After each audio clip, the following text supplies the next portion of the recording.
예, 국회 국방위 소속 정의당 김종대 의원이 문정인 특보의 미국 방문길에 동행하고 있습니다. 지금 뉴욕에 있는데 전화 연결 잠깐 해서 이 논란에 대한 입장을 들어보겠습니다. 김종대 의원님 나와 계시죠? 예, 안녕하세요. 예. 문재인 대통령이 북핵과 미사일 추가 도발이 없으면 조건 없이 대화하겠다. 이건 6.15 기념식에서 발언한 바 있습니다. 이것도 네. 한미 간 엇박자다 이런 반응이 나온 바 있는데 사실 이런 그 정도의 얘기는 전에도 다른 정부에서도 나왔었던 얘기인데 그렇게 몰아가는 측면이 있다는 분석이 있고 또 문 특보 발언은 물론 여기서 한 발 더 나가는 것이긴 한데 국내에서 벌어진 논란을 예상하지 못했을까요? 어느 정도 말은 있을 거라고 봤지만은 이렇게 뜨거울 정도로 문 특보 자신도 예상하지 못했습니다. 예. 다만 지금 국내에서 논란이 미국에서 나오는 반응이라기보다는 자체적으로 생산된 하나의 한미 동맹의 균열을 가할 거냐는 프레임으로 다가오고 있기 때문에 예. 매우 당혹스럽게 보고 있죠.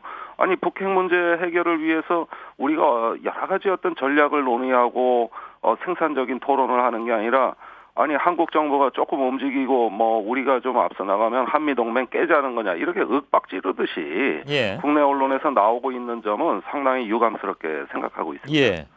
다만 그 부분에 있어서 미국 측이 필요 이상으로 오해할 가능성을 청와대는 생각하고 있는 건 아닐까요? 그러니까 선긋기로 나왔기 때문에. 미국 정부와 충분히 협의한다는 단서를 수도 없이 달았습니다. 예. 문제는 그 우드로 윌슨 센터에서 문정인 특보의 강연인데요. 이 강연에서 우선 개인 의견이라는 걸 전제했고, 예. 두 번째는 미국 정부와 충분히 협의해서 한미 훈련이라든가 전략자산 한반도 배치의 축소 문제를 논의할 수 있다. 이 정도 얘기거든요. 예. 그렇다면 문 특보가 정부 당국자가 아니기 때문에 개인 의견으로 할 수 있는 충분한 말을 했다고 저희는 보고 있습니다. 예. 지금 북한이 이러한 그 제안에 호응할 가능성도 굉장히 낮게 봤습니다. 문정인 특보 자신이.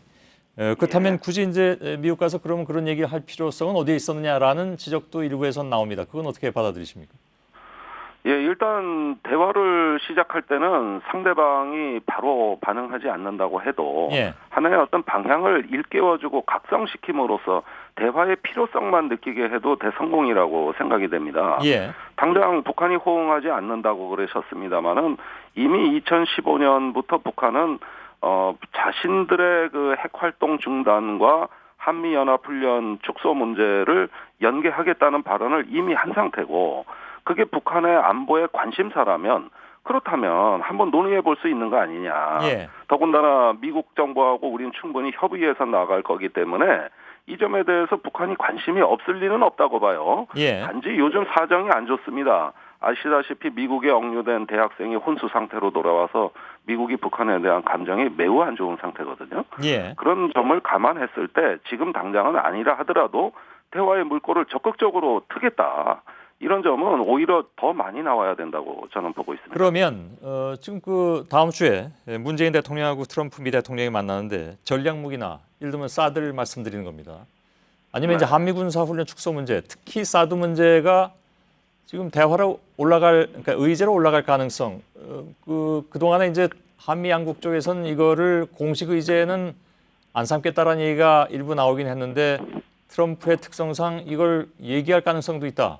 특히 이런 상황에서 그럴 가능성이 있다고 보십니까? 아니 이 현재의 여론도 트럼프 대통령은 도대체 예상이 안 되기 때문에 예. 언제 어느 때 돌출적으로 무슨 얘기를 꺼낼지 모른다. 사드 문제 같은 경우는 대표적입니다. 근데 이 부분도 제가 여기 와서 놀란 것은 한국에서 사드 문제에 대한 진상조사와 환경 영향 평가를 앞으로 계속 추진함으로써 지연이 될 수 있다. 이런 이야기가 나온 데 대해서 미국이 굉장히 무슨 괘씸죄로 보는 것 같아요. 예. 아니 사드는 원래 작년에 한미 간에 올해 연말까지 배치하기로 합의된 거기 때문에 그대로만 했으면은 이렇게 역풍이 심하게 불지는 않았을 겁니다.